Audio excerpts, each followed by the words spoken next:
موجودہ دور میں اس نوعیت کی تربیت ہونی ہماری اولاد کے لیے بہت ضروری ہے، ورنہ ہوتا یہ ہے کہ ایسی اولاد کہ جیسے آپ تصور میں شمار کیے ہوں کہ ابھی ذکر جیسے میں نے کیا ہے کہ ایک ایسا بچہ تھا جبکہ وہ اپنے یعنی جھولے میں جھول رہا تھا، اس کو پتہ ہی نہیں تھا کہ کون سی چیز اچھی ہوتی ہے کون سی چیز بری ہوتی ہے، بس اس کے رونے پر اس کی ماں اس کی ایسی آواز کو سمجھ جاتی تھی، اس کی بولی کوئی اور نہ سمجھ پاتا لیکن ماں اس کی بولی سمجھ جاتی، باپ اس کے انداز اور اشارے کو سمجھ کر اس کی وہ چیز مہیا کر دیا کرتا تھا۔ غور طلب بات یہ ہے کہ وہی اولاد جب چلنے پھرنے کے لائق ہو جائے، بولنے کے لائق ہو جائے تو ایسے الفاظ بولنے لگتی ہیں کہ وہی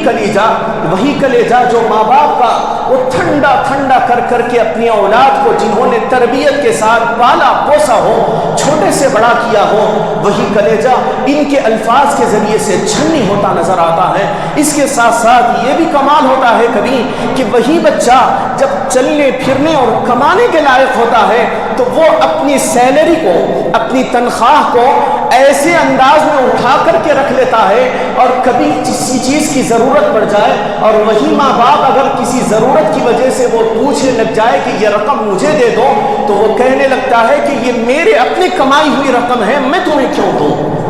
غور طلب بات ہے کہ ان کے جسم میں دوڑنے والا خون یہ ماں باپ کا ایک صدقہ ہے، ان کا تصدق ہوا، وہ اپنے یعنی اپنے جسم میں دوڑنے والے خون کو دوڑانیہ، اس کا جو دورانیہ چل رہا ہے یہ ماں باپ کی دین ہے،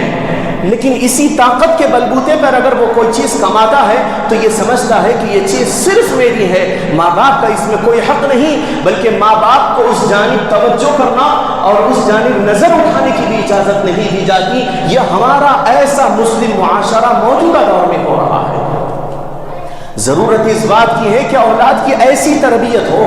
ان کو یہ بتایا جائے کہ تم چاہے کچھ ہو جاؤ لیکن تمہارے پاس جتنی چیزیں ہیں سب تمہارے ماں باپ کی ہے، سب تمہارے ماں باپ کا حق ہے، تمہارا اختیار ذرہ برابر بھی اس پر نہیں ہے۔